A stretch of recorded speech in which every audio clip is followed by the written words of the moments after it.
Hi, I'm Sean Windle with ERP Advisors Group, your trusted ERP advisors. We've been able to build up a really nice firm with some great resources that have a lot of other experiences too from a controller, CFO perspective, IT operational views. So we kind of bring all that together for our clients, but really the main focus is on you and what is right for your organization with technology. This is how I measure our success is how we get our business.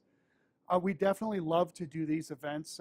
We've been doing these with Lou. This is our third one, which is great because I think it's a good opportunity to get out. I love being in this room too. I like the walls, and it's a little dungeon-y, but you know, it's kind of Denver, right? So it's fun to do these events, but at the same time, this is how we get our business. So we're not out in the market actively selling or marketing or whatever. It's really about, you know, the folks that are around the enterprise software space coming to us and asking us for insights and information and all that, and they do, and that's great. And I think I'm going to spend the rest of the presentation not talking about us and talking more about anecdotes of stories with clients and experiences that we've been through with software, specifically around what clients are doing when they need to change their accounting software. But accounting means a lot more. We'll take that much broadly even into professional services or product lifecycle management, human capital management. We've worked across a lot of different types of software solutions, so we'll get into some of those concepts also.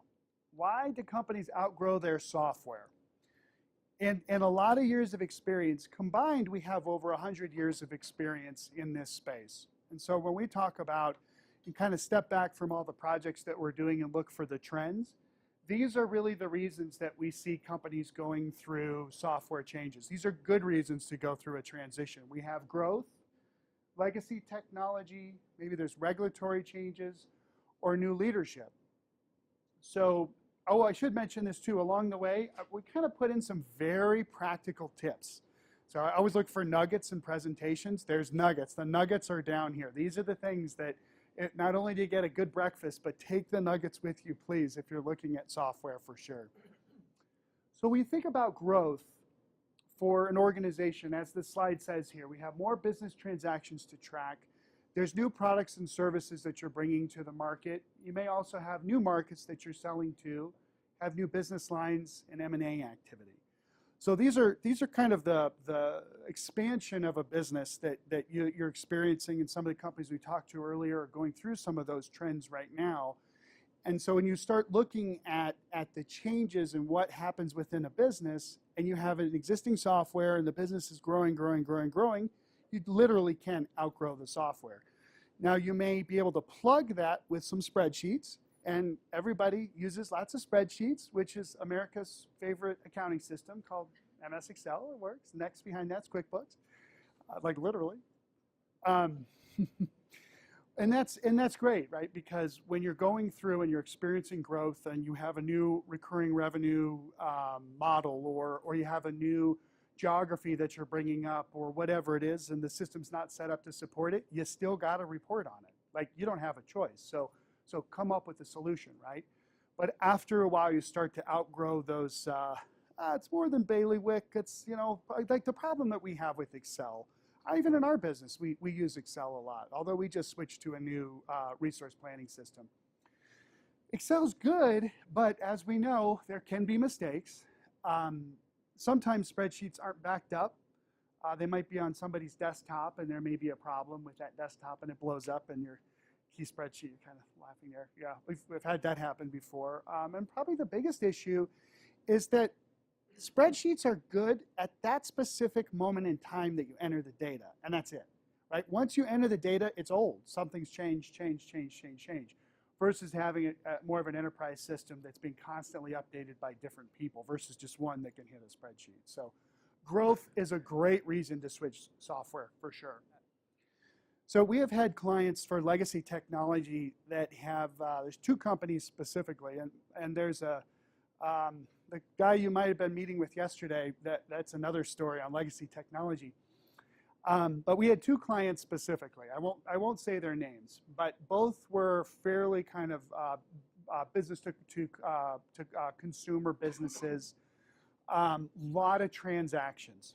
And both those companies had custom written their operating software. So it did accounting, I'll pick on one of them that was a retailer. So there was a point of sale, there was an inventory system, pricing. All that was written in a proprietary system. And it was written on an older application. And over time, as the business grew, they were able to keep up with the business because the software was written for this particular industry, right? I mean, the reality of a commercial off-the-shelf application is it's not written for your specific business. Now, if you customize the heck out of it, it is, right? But in this instance, they had written something, an app in the 90s, and then, 2010 timeframe, the person who wrote it wanted to die. He's like, I'm done. I want to go away. I don't want to be stuck here all the time having to support this legacy system. Just let me go off and retire or whatever he wanted to do. And at that point, the client came to us and said, I don't know what to do on this because I've put 20 years of development into it, but we've continued to grow and to expand, but this key resource is leaving. So that is a great reason to switch out on software for sure, where your legacy technology is not supported. Real quickly, a couple of the other things here. Regulatory, so there's definitely some changes coming down with the revenue recognition rules here in 2018, which is a big tagline for software vendors right now. It's ASC 606, I think is the number, which is kind of changing from the revenue recognition calculations that don't have to deal with it, you're lucky, to say the least. But there are real reasons why when you look at your software solution, if it doesn't meet the regulatory requirements, it's probably time to look for something that does. And then the last kind of category is on new leadership. So we have a client right now that Carl and I are doing some work with that went from a CFO to a CEO position. And he's a very aggressive, modern approach to managing a business from a P&L balance sheet perspective, and it was more of an operating company before. And we know he's going to want a system that automates the entire business, not just their manufacturing, as I mentioned, not just order entry to work orders to bill of materials and QC and all that, right? He wants all the way from lead tracking, marketing automation, all the way through to customer support, the entire business on one platform, so that he and his people have a view, a window into the organization and can run it. So very often a good reason to switch software is new leadership. And really beyond that, there aren't many other reasons to switch. It's kind of a funny thing that you can boil it down to the four. There might be another one, but if there's something, if you're looking at new software right now, in your businesses, how many people are kind of evaluating software or thinking about new software, right? If you're not doing it for one of these reasons, let's talk afterwards, because it may make sense not to do it. For instance, here's a great example. There was a firm, an oil and gas firm in Arizona that we worked with. It was actually part of one of the Native American tribes, and they had spent $500,000 on an oil and gas exploration production system. And they brought us in to take a look at, hey, we need a new solution. How do we handle this? And within about a day of talking to the users and understanding the background of how the software got implemented, as well as researching the software that they chose, which was quite strong, we said, whoa, don't switch this. That would be the worst thing that you could do. The problem was the people who implemented the software for this particular client quit. Like they left after the software was implemented, and a whole new team came in to take over the application. And the whole new team was saying, this software is terrible. Really what they were saying is, we don't know how to use it. And so when we came in, again, we were able to identify, and it sounds easy as I'm saying it. It seemed like it was hard at the time, but we were able to put together a plan that said, here, we're going to call the vendor. We're going to find out what kind of training they have. We'll talk to your people. We'll understand what the different areas of the application are that we need to understand how to use, put together a training plan. And we saved them at least $500,000, as well as the risk of switching to new software solutions. So that wasn't a good reason to change. My people don't know how to use the software is a terrible reason. Don't do that. There's got to be a better way. And then, if you go back, as I mentioned about these tips, I really, really mean this, right? Don't change software unless you have to, right? It's probably you can apply it to life. Like, don't move if you have to. We're moving. You know, don't make these major changes unless you have to. That's not to say that major changes are bad. It's actually the exact opposite. But if you can really look at your business and look at where you all are heading, look at your team, your ability to accept the change and understand it, and it just like makes sense, like it clicks in, right? If you come across something, you're like, oh, you know, I think we need to change, but we're too busy. The too busy is actually a good reason why not to change in some instances.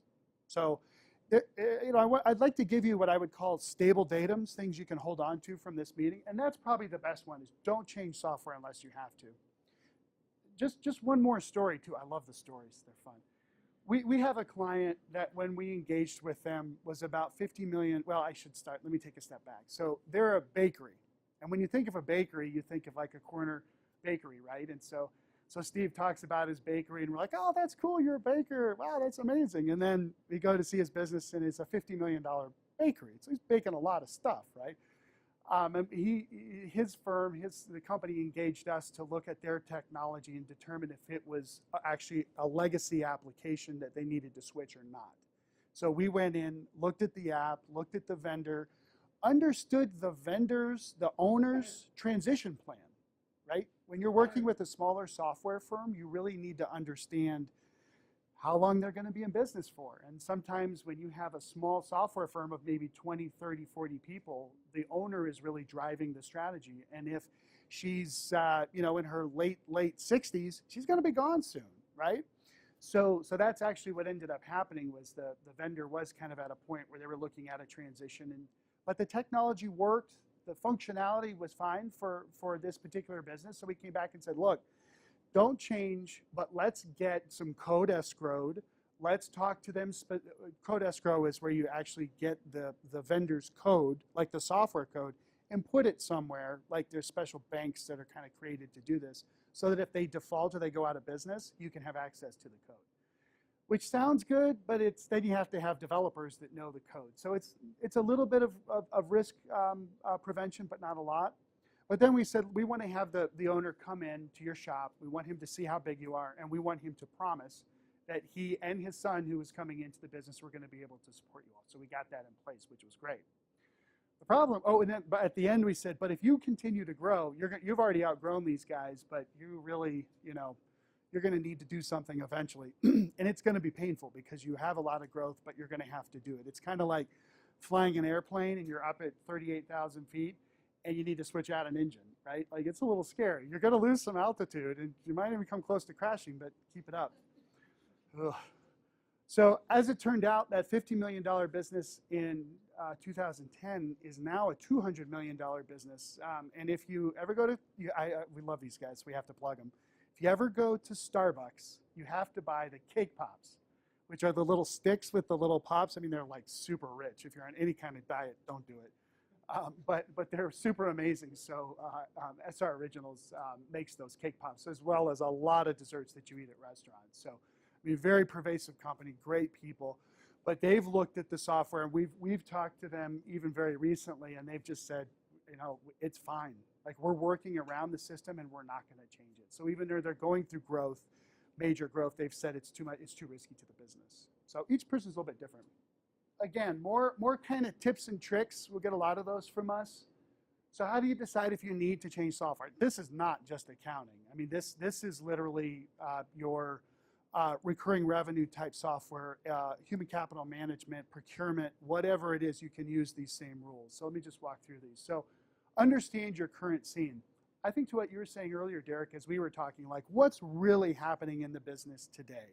Like, take each department, each business process, kind of break it down. And I'll show you some examples of that here in just a couple minutes. But really understand what's happening within the business. I can give you a great example of that with our business. That of recent, we took a look at our projects, our time and expense tracking and invoicing, and realized that because we were using a lot of spreadsheets, we didn't have visibility into where our projects were at any given time. And so that was starting to lead to just concerns about service and that. Fortunately, we spotted that quickly, and we just implemented a new project management system called MavenLink that's helping us to track our time and expenses and invoicing. So we were able to look across the business and see what was really happening, not just what the gut said, but what was really happening. So that's the first thing. And then determine what's wrong and what's not working. So you almost, once you have kind of a view of your current scene, you can think about what it should be and then see what's different between there. It's a little negative, but you know what? That's it. Just focus on what's wrong. And we look at pain points, which are issues today that you're experiencing, as well as limitations to growth, which may be we're growing and we're hiring. We just worked with one of the fire departments in the south part of town, and they're looking to increase their staff. And so they're not in the pain today, but they're going to be. That's a limitation to growth. And that was a big reason why we helped them select a best-of-breed human capital management system, HR system. And then determine the ideal scene, as I said earlier, is like, what would it ideally look like? How would this system be set up, and how could it work best for what's needed? And then identify expected benefits in the new software. So if there's no benefits, don't do it. It seems pretty obvious, but actually being able to even quantify, which is a little bit harder, but even just being able to identify what the benefits are is super, super important. Estimate the total cost of ownership.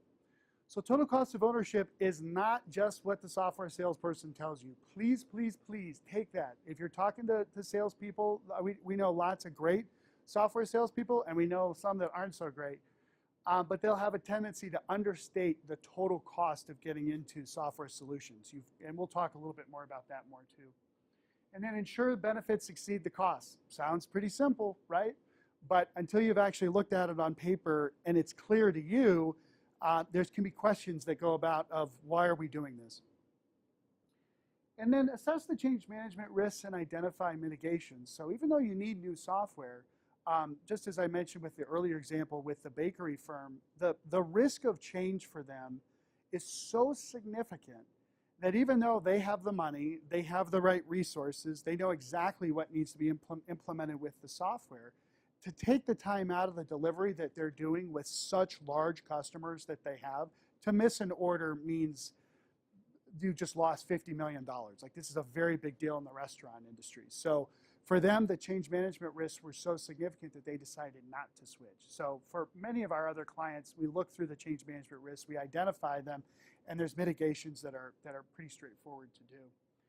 And then you want to get agreement with all the key stakeholders. So having a broad-based group that's behind the application, but also one person who ultimately is the key stakeholder is really, really important. We'll talk to that here too.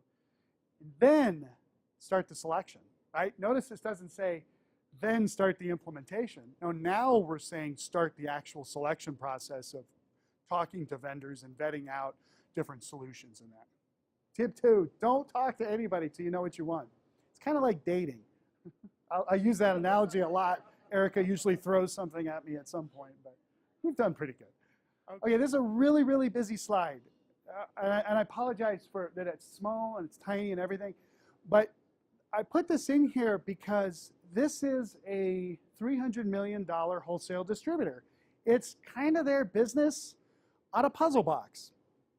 And the red are pain points. So the rest of these slides are examples to just show you of what I just showed you of the words on the last slide. So we've got order entry, order management, fulfillment, pricing, item management, invoicing, AP, AR, financial reporting, right? We're able to kind of consolidate down to what's happening in the business. And we really actually say the puzzle box, because to have a picture like this informs everybody throughout the business. This is what we're building software around, and these are what our challenges are.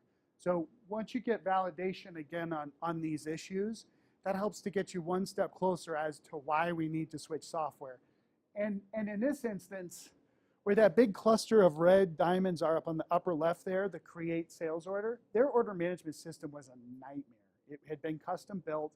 It was integrated with a Fortune 500 parent, and it was terrible. It was the worst thing. There's all the time people were spending trying to enter orders. And why would you make order entry difficult when that's your business, is to sell things, right? All these obvious things to say, but over time, that's just the reality that kind of evolved to this. So this was a really neat way to demonstrate to the entire kind of stakeholder team, look, this is where the pain is. And everybody kind of looks at it and goes, oh, you're right. So this is another example of another view, right? we tend to talk to our clients and communicate in the way that our clients are used to communicating in. We're professionals. We do this for a living, right? For this particular client, it was a startup up in Broomfield, very well funded, great people, lots of growth, and a little bit more kind of, now the word I want to use is gimmicky, but it needed to look good. We needed flash and flare, right? So we have these scorecards over here. We have an overall score. We have strengths and weaknesses and opportunities, right? You almost got like a little SWOT analysis right here. We don't have threats, but that's over there. Then you have the process. This is their entire business. This is a professional services firm. And I know these boxes are hard to see, but basically it goes from marketing, sales, account management, CRM, and then we have the fulfillment to financials, asset management, financial reporting, analysis. Entire business is up there. This is HR. And we're spotting here on record to report these boxes. And here was the recommendation and the cost. So those are a lot of the components you have to look at when you're doing needs analysis. Go to the next slide. Let's see. Let me just keep an eye on time here too. So this is another tool that we use for a project that Brian's doing a ton of work on right now. This is a great story. I don't think I've told you this. So this, we do a high-level view sometimes where it's just a couple boxes, and that's all. Especially when we're reporting out to senior executives that maybe aren't that as close to the business as they used to be, and we'll say, yeah, at a high level, you have marketing, sales, you order, you manufacture, you ship, and you bill, and you have accounting. Nice. That's what we would call high-level view, a level 1 diagram. It's actually really important because, like I mentioned, one of the things I left off there was hire employees. So that should be another box. Like do a real high-level view, but then drill into a medium-level view. And this is an example of a medium level.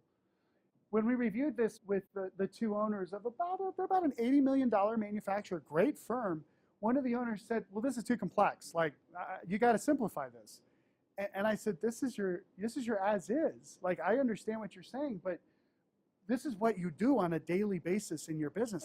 I can't take out like, sub-assembly, or we can't pull out finished goods inventory or pack order. Like you got to pack orders. So it was a really interesting conversation where he kind of stepped back. He was like, oh my God, that's what my business has become? I'm like, yeah, that's what we're building software around. So you don't want to get into the software discussion until people truly understand what you're looking to automate. I can't say that enough, for sure. And so it was so good for these guys to see, oh wow, we're doing the whole business. And the new application Sightline that we're implementing, that Brian's and Curtis from our team are working on now, is doing all of this. Like the whole middle, not HR, and then a little bit even up here on sales. So it's a big deal. It's a big project. And it was good for them to realize, you can almost see the gulp moment, like, wow, that's a lot of risk, right? And we talked through that and why they needed to change. So again, these pictures, these overview pictures are super, super helpful for people to understand exactly what you're going to implement. Because you all, too, may fully understand that, but you'd be amazed how, you're talking to somebody at a different position and you see them, their head is bobbing like the bobbers on the dashboard, right? But they have no clue what's going on. This is the same one. You can take those pictures, simplify it a little bit. This is rolled up, and then put risks on them too. So red is bad, lots of risk. Yellow is medium risk. Green is no risk. This kind of picture really communicates too, right? Not just, well, here's what we have, but here's the risks that we have in the business as it relates to software, and you can really start to get folks' attention when you start seeing a lot of red. And this is an example of kind of a very simple change management risk identification mitigation tool, right? I hope you can see from these materials, and I can tell you when I was at Accenture, we would have a 100-page presentation on change management, right? Now we do 1 page because that's really what's most useful. So in this example, we identified on the left-hand side kind of some areas of the business that were out here. And then we looked at the change management risks that were in red. New software will be a major change to company operations. Pretty obvious, right? Well, let me look at the mitigation. Involve departmental leads and entire process as champions, just like you all are doing. That's actually a great mitigation. We know it's a risk, and you can do failure mode effect analysis. There's all kinds of different risk of identification tools. What we really find is getting the right people around the table and spending a half hour to just say, hey, what are you worried about the most? Let's write it down, and let's talk about if we can mitigate it or not. That conversation will lead to a lot more assurance in the software, because it's going to be hard when you implement. I don't care what anybody says. It's going to be a difficult experience, kind of like a marriage. But you got to work through it. There's going to be issues, and the more you can communicate about it, and the more you can understand the issues and handle them, it's set. So let's see if there's anything else here. Sometimes, like for the one client, the bakery I mentioned earlier, the change management risk was so severe that there really was no mitigation. So this is a simple tool that can help you flesh that out. At this point, we have done all the things that were in that earlier slide. We got the right stakeholders involved. We made sure we knew what we needed. We understood the goals of the software, the benefits of the software, the costs. The benefits exceeded the costs. Time to start the selection. So there's a couple slides in here that I wanted to include that are really important, because I continue to find, as I talk to companies really throughout at least North America now, that they don't think this way. And you really do need to think about this when you're looking at new software. So this particular client is a fast-growing food processing company here in Denver. And same thing, we need a new accounting system. And we said, okay, great. We know accounting systems super, super well. But let's ask you a few questions first. We know that you need new core accounting. Their AP system was not working for them. They had outgrown it. The GL was okay. It was QuickBooks, but they had recurring journal entries, and they were worried about internal controls, all the problems that QuickBooks has. We have a whole presentation on what to do when you outgrow QuickBooks, but that's another discussion. That's for the Colorado Society that we do that for. We also need financial reporting for sure. So the financial statements, the profit and loss, balance sheet, cash flow, we're doing it in Excel. That's bad. We want to do it out of the system. And then also we want to really understand what's happening in the business. And so we can export the data. We can look at it in Excel and slice and dice, and then somebody else does it and they come up with some different number. I don't know if that's familiar, but basically the company said, we need this. And we said, okay, totally makes sense. Got it. And there's really 3 applications right now in the market that do that really well. There's hundreds, if not thousands, of accounting systems. But we all come back to the top 3 always. It's interesting. But then we asked a few other questions, and we said, well, tell us about how you're doing demand planning. And they're like, why do you care about that? You were referred to us by Greg Anton at ACM. Why do you care about demand planning for? And these guys do boxed food. We'll just leave it with that. And so, their demand. The only reason why I say that is because their planning is the most difficult that I have ever seen in my entire career of working with the telcos and lots of different kinds of companies. Because these guys are literally planning down to the pesto for a certain meal, right? And then the next day it's something different, and it's changing constantly. So they're like, well, we don't know, because we're the controller and the CFO and the accounting manager. So we don't know what our demand planning needs are. Like, okay, well, what about menu recipe planning and purchasing and inventory and e-commerce and order management, all these other areas that they kind of took a step back and said, well, there's actually some other guys in the other part of the business over on the operations side that are looking at software too, and I wonder if we shouldn't bring that together.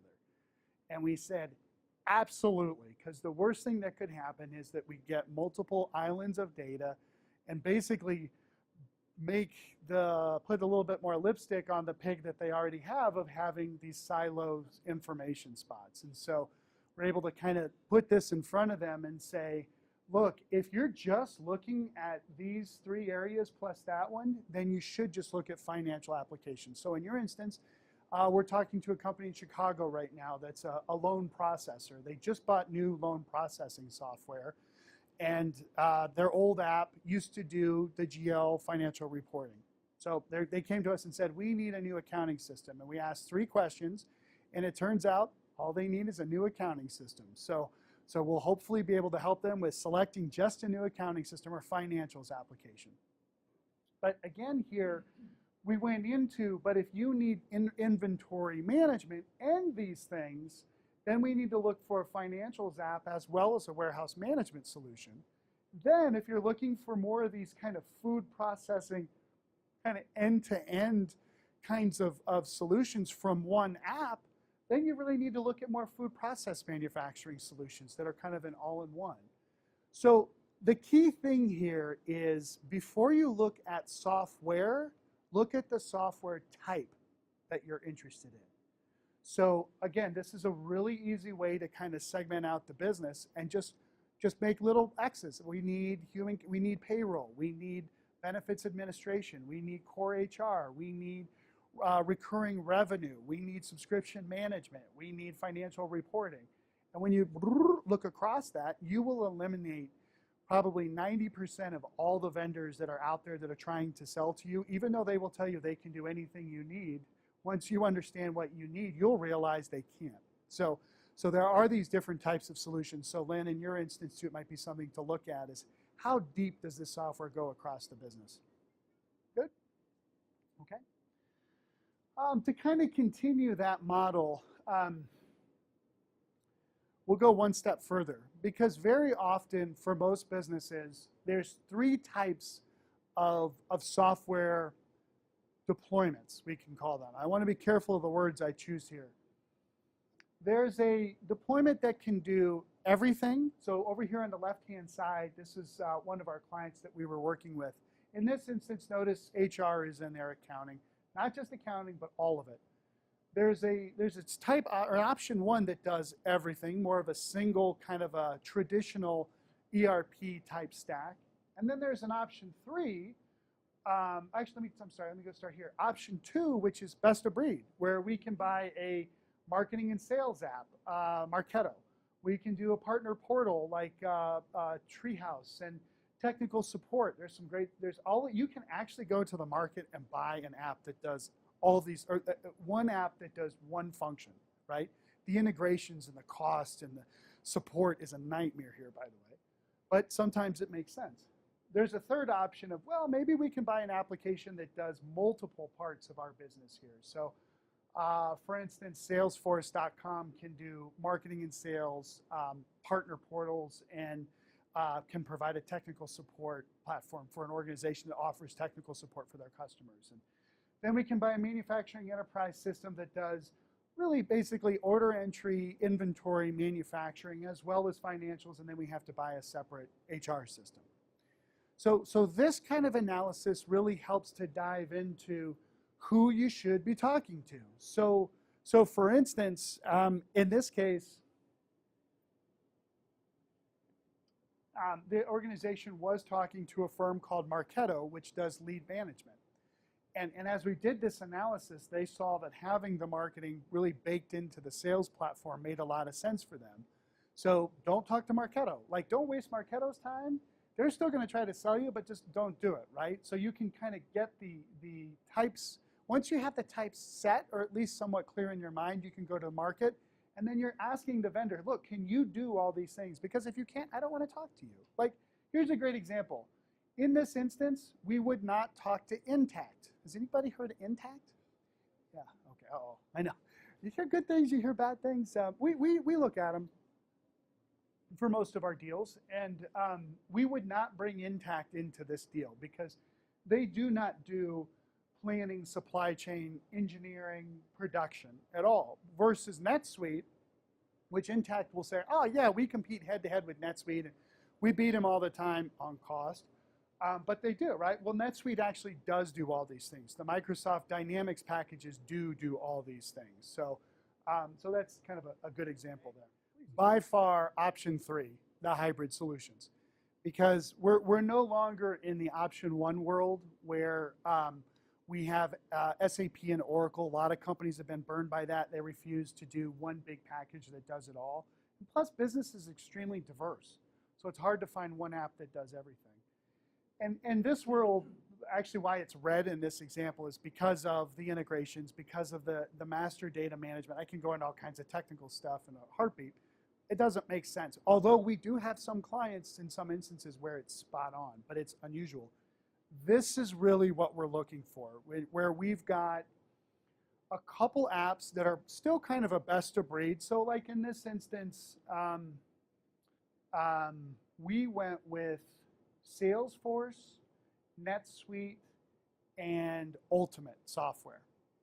We do a lot of business with NetSuite. It's one of the top apps now. We don't get paid by, I should have said this up front, by the way. We don't get paid by anybody, right, other than our clients. We better get paid by somebody. No, we don't take cuts from implementation partners. We don't bring in implementation partners that then you do a contract with, and then, yay, this is great, and then we get 10% or 20% on the back end. We don't do that. There are firms in our industry that do. There are firms in our industry that will take money directly from the vendors, from the NetSuites or the SAPs. We're totally independent objective. And the best way that I can prove that to you is that guy. That's the reason why Lou trusts us. But going back to this, so you'll hear me say NetSuite quite often, because we actually, even for Lou's business, we recommended NetSuite. He was already looking at it, but helped out with the implementation with some of our partners. Salesforce, NetSuite, and Ultimate. So now we do have some integrations that we have to worry about. We do have some support issues, right? Because as soon as the problem goes right here, right, like right between these two apps, you know what the vendors do? Oh, it's that guy's problem. Oh, it's that guy's problem, right? So there is some support. There's some risks in this model, but that's often where we're seeing things go.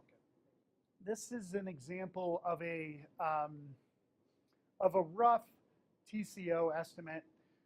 Again, we kind of look at the options or each of the options, what the total cost of ownership is going to be. This is kind of based off of a lot of our background. I think in the last month, RMI, a bunch of other work that we've probably closed about a total of maybe $1 million of software contracts and that with clients and services just last month. So I mean, we're around pricing all the time. So we know what real discounts are and what they're not, really by vendor, right? So we can put together these estimates. But the key thing here for you all is to really look across that 3-year time frame, because yeah, we'll talk to cloud and that a little bit later. But this is just an example of a 3-year total cost of ownership. There's a lot of details in there. Again, as you're looking at the types of software, you're looking at your needs, it's also helpful to kind of look at a long-term horizon and where you want to take your organization, your business, and how software can support it. That's a lot of consultant mumbo jumbo I just said there, but it's actually quite true. And in this instance, which is one of the coolest companies we've worked with, we have great clients. These guys, it's a little scary actually. They sell camera kits to repo guys. Like they are guys. There's very few women in the car repo business. But they drive around and they scan license plates like everywhere they go. So they're scanning millions of license plates on an hourly basis. And then these guys have software that sits over all the data that they're pulling in to spot, whoa, that car right there, repo it. And so an alert goes back to the repo guy, and then he can kind of set up a plan for how he's going to take the car. It's wild. But in working with them, this was their, we call this also the puzzle box, the business application ecosystem. The gray box is here. And we say, look, for phase 1, just do financials. We have a lot of responsibility in this area. Like Lou said, there's very few firms that do what we do. So we kind of feel like if you're talking to us, we're not going to let you fail. I hope we can do a project and get paid, but even if we can't, we're not going to let you fail because it's bad for the industry. It's bad for Denver. It's bad. So again, more tips, right? Start small with your implementations. Please, please, please don't bite off more than you have to in your first phase. And everybody says, yeah, we won't do it. And then they're like, well, but wouldn't it be nice if we could automate the world? Well, you can, but it has to be on a gradient scale for sure. So in this case, with this client, after we looked at software, we plugged into their roadmap here to say, this is great because phase 1 will just do core financials, APARGL financial statements. And then 2, we want to do some more automating around their invoicing and payables process. So how can we send bills faster? They have a lot of contractors that are constantly sending them expenses and invoices. How can we automate that process? And then 3, hey, let's roll this out across some of the other subsidiaries, global kinds of other subsidiaries. And then 4, we want the app to pretty much run the entire business.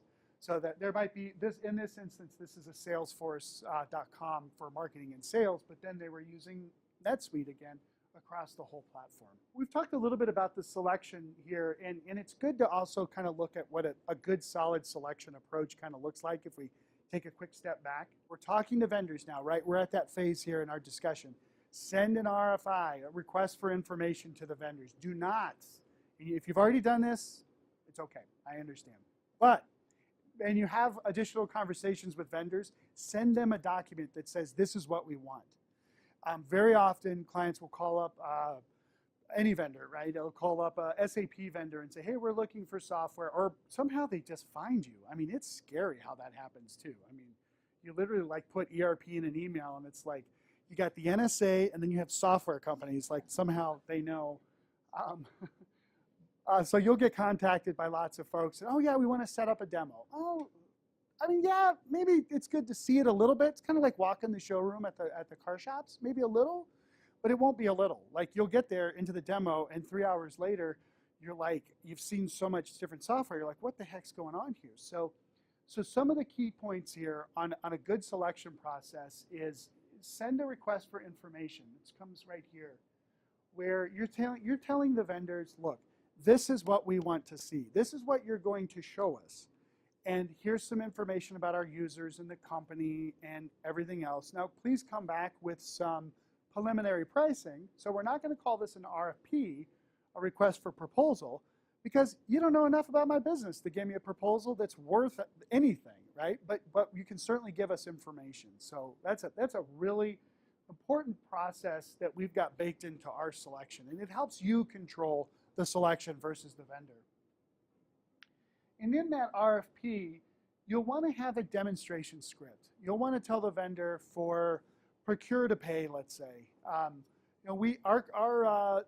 RFQ process to our vendors kind of looks like this. Show it to us in the software. Like bullet. Show us that we can create multiple RFQs, that we can send the RFQ from the software, that we can enter the response of the RFQ actually into the application, just as an example. We call that the mini, well, it's actually more here in the final demo that we have that.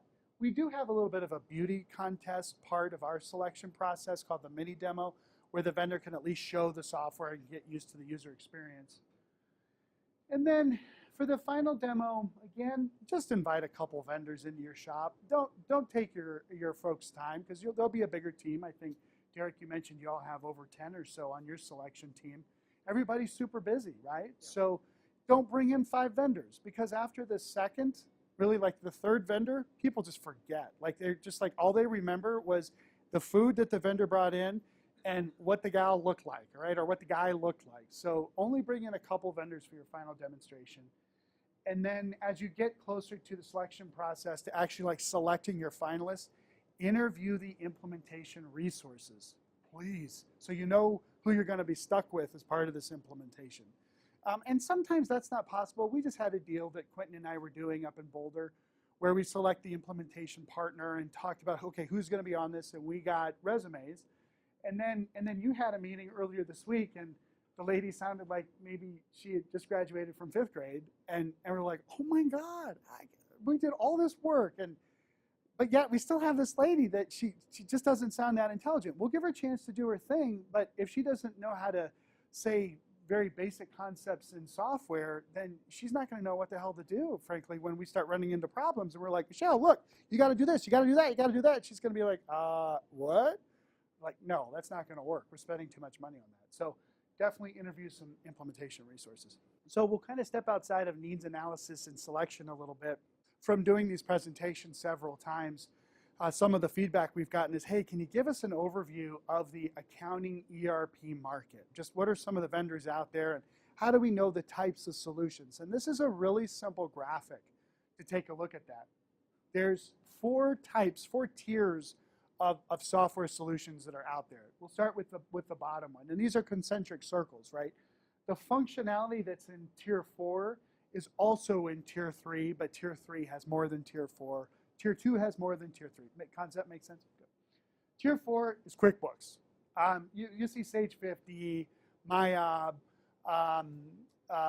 There's some other smaller apps out there. You know, FreshBooks and Xero and accounting being, there's some other little newer ones that are kind of coming on the market that are really competing with QuickBooks. That's tier 4. And those apps are good, right? You can keep the books of one company. Like for us, QuickBooks Online works really well. But now we have Maven Link for an operational system to manage our projects. But that's an example of a tier 4. And some of the questions we get sometimes are, well, how big do I have to be until I've outgrown QuickBooks? And there isn't a standard answer for that. We've worked with companies that are $75 million in revenue, software companies that have a lot of spreadsheets that that run in QuickBooks still, and they're able to grow and expand. But then usually in those instances, it's maybe a couple founders still, where they're not they haven't gotten private equity. Soon as private equity comes in, that's when you have to have internal controls. You're going to get another auditing firm that's going to beat you up more. Like those are some of the reasons why you outgrow QuickBooks in that tier 4 phase. Tier 3 are bigger software solutions. And by the way, that pricing is very approximate, right? We just had a quote from Intacct that was at $60,000 a year. So the pricing, these are very approximate pricings. It's usually driven by your user count. And there's the pricings that are kind of listing over there. But you get an idea here. Tier 3 is mostly like financials and then maybe inventory, or financials and maybe projects, or financials and maybe light manufacturing, not what you guys do. But just, you need a little bit of assembly with financials, right? There are some good solutions, Intacct, SAP Business One, Sage, Microsoft Dynamics GP, Acumatica, and, again, we've talked to firms that are actually one of the firms that developed Union Station. Of all the kinds of firms, uses Microsoft Dynamics GP. Kind of outside of their domain. Normally, you don't usually see Microsoft Dynamics GP for real estate firms, but somebody bought it and they're making a go at it. But really, when we start talking about multi-company, recurring revenue, multiple lines of business, maybe a manufacturing component with some items, inventory, as well as services, you really start to bubble into these tier 2 solutions. That's the level of software that can handle a diverse business, multiple entities, multiple currencies. Not to say that the tier 3s can't also, but when the requirements get bigger, you're looking at a tier 2, which frankly is amazing for me, right? Because I implemented PeopleSoft with Quest and Wild Oats. I'm definitely dating myself. All these firms of Mike Gilliam started Sprouts now, and I think he's going to sell that again to Wild Oats. It's crazy, or to Whole Foods, pardon me.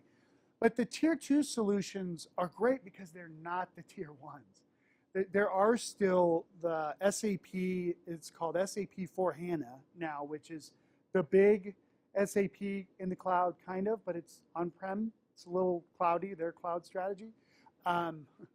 Oracle has several of the Oracle eBusiness Suite, PeopleSoft, JD Edwards. They also, of course, just bought NetSuite. But the Lawson, there's lots of these kind of legacy tier 1 solutions that are, frankly, kind of they kind of have an identity crisis. They're trying to determine who they are in the marketplace. There's some great instances. We had an engineering firm in North Dakota that we implemented Oracle eBusiness Suite with several years ago. It was a tough project. Like we had one of the clients was in the hospital for a while. One of the implementation guys passed out on a plane going home, and he was so far out, like unconscious, thank God he was breathing, that they had to do an emergency landing. Like, that was a hard project. There was a lot of stress on that project. So there is a place for this still. What's that? We could kill you. That's exactly right. Be careful with what you choose. So you might want to hire us. I don't know. No. Yeah, that's right. I mean, yeah, it's kind of what we are. Mm-hmm. Yeah, that's right. So really the tier 2 solutions are what we focus are even smaller, early stage, well-funded, high growth firms to medium-sized businesses up to 500 million in revenue. We're going to put them on a tier 2. And we would put SAP by design in that package as well. Those are kind of the apps that you see in this space. Now, there's other types of financial software solutions too. I mentioned Zora to you all earlier, another company we do business with. You have ERP over here, right? Workday is another company that's more of a tier one. It's a software as a service. Actually, the guys from PeopleSoft got bought by Oracle. And somehow, I don't know how they didn't have a non-compete, but they just turned around and built another ERP software solution called Workday. But you have the core financials over here, and then you have Salesforce and Microsoft Dynamics CRM, and that's really it for big software. Although we're just implementing Salesforce IQ, which is kind of interesting. It's a much more easier to use CRM system.